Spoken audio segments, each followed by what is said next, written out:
Mona Lisa, ये नाम सुनते ही एक रहस्यमयी मुस्कान वाली औरत की तस्वीर आंखों में आ जाती है। ऐसा लगता है जैसे उसकी आंखें आपको कमरे के हर कोने से देख रही हैं। पेरिस के लूव्र म्यूजियम में रखी मोनालिसा सिर्फ एक पोर्ट्रेट नहीं है, वो एक एनिग्मा, एक रहस्य और आकर्षण का प्रतीक है। उसकी मायावी मुस्कान और लियोनार्डो दा विंची के लाइट और शैडो के कमाल के इस्तेमाल ने उसे हमेशा के लिए फैसिनेशन और डिबेट का विषय बना दिया है। आइए हम मोनालिसा की कहानी में उतरते हैं, उसके इतिहास, उसके रहस्यों और उसकी अमर विरासत को एक्सप्लोर करते हैं। मोनालिसा की पेंटिंग में दिखाई गई महिला की असली पहचान हमेशा से बहस का मुद्दा रही है। इस पेंटिंग ने सदियों से लोगों की कल्पना को आकर्षित किया है और कई थ्योरीज को जन्म दिया है। सबसे ज्यादा मानी जाने वाली थ्योरी ये है कि वो औरत लीसा गेरार्डिनी थी, जो फ्लोरेंस के एक अमीर सिल्क मर्चेंट की वाइफ थी। लीसा गेरार्डिनी का जीवन फ्लोरेंस के उच्च समाज में बीता और उनकी सुंदरता और शालीनता के किस्से मशहूर थे। इस थ्योरी को 16वीं सेंचुरी के आर्टिस्ट और लियोनार्डो दा विंची के बायोग्राफर जोर्जो वसारी की राइटिंग्स में पेंटिंग के बारे में एक रेफरेंस से सपोर्ट मिलता है। वसारी की किताबें उस समय के कला और कलाकारों के बारे में महत्वपूर्ण जानकारी देती हैं। वसारी ने लिखा था कि लियोनार्डो ने मोनालिसा का पोर्ट्रेट बनाया था, जो मडोना लीसा कहने का कॉमन तरीका था। लीसा गेरार्डिनी के नाम का छोटा रूप, यह नाम उस समय के फ्लोरेंटीन समाज में काफी प्रचलित था। दूसरी थ्योरीज बताती हैं कि मोनालिसा किसी और फ्लोरेंटीन औरत या लियोनार्डो के परिवार के किसी सदस्य की तस्वीर हो सकती है। कुछ स्कॉलर्स का मानना है कि यह पेंटिंग लियोनार्डो की मां की हो सकती है, जिनसे वह बहुत प्रभावित थे। कुछ लोगों ने यह भी अनुमान लगाया है कि पेंटिंग आर्टिस्ट का खुद का सेल्फ पोर्ट्रेट है, जिसे एक औरत के रूप में डिस्गाइज्ड किया गया है। लियोनार्डो की कला में अक्सर रहस्यमय तत्व होते थे और यह थ्योरी इसी रहस्य को और गहरा करती है। मोनालिसा न सिर्फ अपने सब्जेक्ट के लिए बल्कि लियोनार्डो दा विंची की कमाल की टेक्निक्स के लिए भी मशहूर है। यह पेंटिंग रेनेसांस आर्ट की एक बेहतरीन मिसाल है, जिसमें कई अद्वितीय टेक्निक्स का इस्तेमाल किया गया है। मोनालिसा की सबसे स्ट्राइकिंग फीचर्स में से एक उसकी रहस्यमयी मुस्कान है, जो देखने के एंगल के हिसाब से बदलती हुई नजर आती है। यह मुस्कान एक इल्यूजन क्रिएट करती है, जो व्यूअर्स को हमेशा इंट्रिग्ड रखती है। यह इफेक्ट दा विंची के एस्फ्यूमाटो के कमाल के इस्तेमाल से अचीव्ड होता है, एक टेक्निक जिसमें कलर्स और टोन्स को सीमलेसली ब्लेंड किया जाता है ताकि एक सॉफ्ट हेजी इफेक्ट क्रिएट हो। इस टेक्निक ने पेंटिंग को एक ड्रीमी और रियलिस्टिक क्वालिटी दी है, जो इसे और भी कैप्टिवेटिंग बनाती है। मोनालिसा में इस्तेमाल की गई एक और नोटेबल टेक्निक क्यारोस्कुरो है, जो लाइट और शैडो का इंटरप्ले है। इस टेक्निक ने पेंटिंग में डेप्थ और डिमेंशन ऐड किया है, जिससे फिगर्स और बैकग्राउंड में कॉन्ट्रास्ट और ड्रामा पैदा होता है।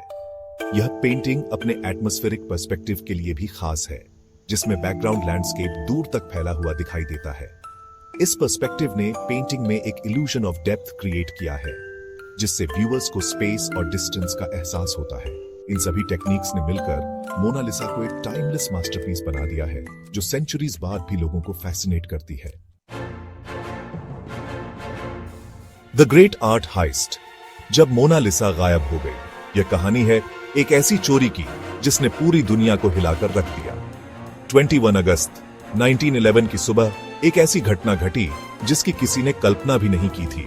मोनालिसा लूव्र म्यूजियम से चोरी हो गई। यह खबर आग की तरह फैली और पूरे पेरिस में सनसनी मच गई।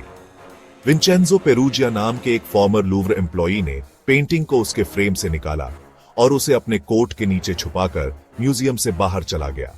पेरूजिया ने यह काम इतनी सफाई से किया कि किसी को शक भी नहीं हुआ।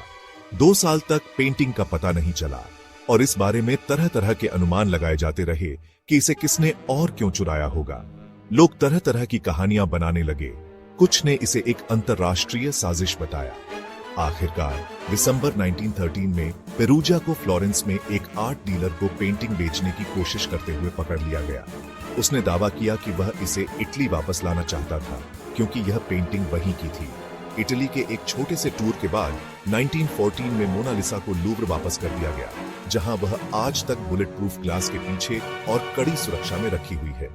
यह घटना आज भी इतिहास के सबसे बड़े आर्ट हाइस्ट्स में से एक मानी जाती है।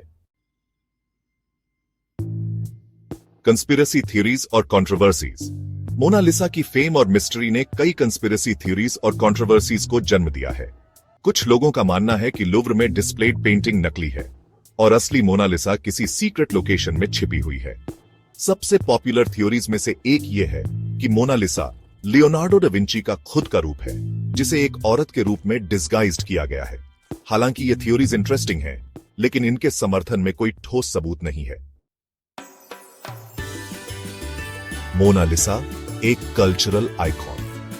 मोनालिसा का प्रभाव आर्ट वर्ल्ड से कहीं आगे तक फैला हुआ है। उसकी रहस्यमयी मुस्कान और कैप्टिवेटिंग गेज ने उसे एक ग्लोबल आइकॉन बना दिया है, जिसे पूरी दुनिया में इंस्टेंटली पहचाना जाता है। मार्सेल डुचाम्प की मस्टैशियोड मोनालिसा से लेकर एंडी वॉरहॉल के पॉप आर्ट इंटरप्रिटेशंस तक हर तरह के आर्टिस्ट्स ने उसकी पैरोडी, इमिटेशन और रीइमेजिनेशन की है। उसकी इमेज का इस्तेमाल कार्स और सिगरेट्स से लेकर परफ्यूम और पिज्जा तक हर चीज को बेचने के लिए किया गया है। वह आर्ट की उस एंड्यूरिंग पावर को रिप्रेजेंट करती है जो जेनरेशंस और जियोग्राफिकल बाउंड्रीज के पार लोगों को इंस्पायर, इंट्रीग और कनेक्ट करती है। मोनालिसा का एंड्यूरिंग मिस्ट्री। मोनालिसा एक इनिग्मा बनी हुई है, एक मास्टरपीस जो मिस्ट्री और अल्यूर में श्राउडेड है। उसकी रहस्यमयी मुस्कान आज भी हमें कैप्टिवेट और इंट्रीग करती है, जिससे एंडलेस स्पेक्यूलेशन और इंटरप्रिटेशन होती रहती है। क्या वह सचमुच लीसा गेरार्डिनी थी, जो एक फ्लोरेंटीन मर्चेंट की वाइफ थी? उसकी मायावी मुस्कान के पीछे क्या मतलब था? ये सवाल सदियों से आर्ट हिस्टोरियंस और एंथुसियास्ट्स को फैसिनेट करते रहे हैं। मोनालिसा आर्ट की उस पावर का प्रमाण है जो टाइम और लैंग्वेज से परे जाकर डीपली ह्यूमन लेवल पर हमसे कनेक्ट करती है।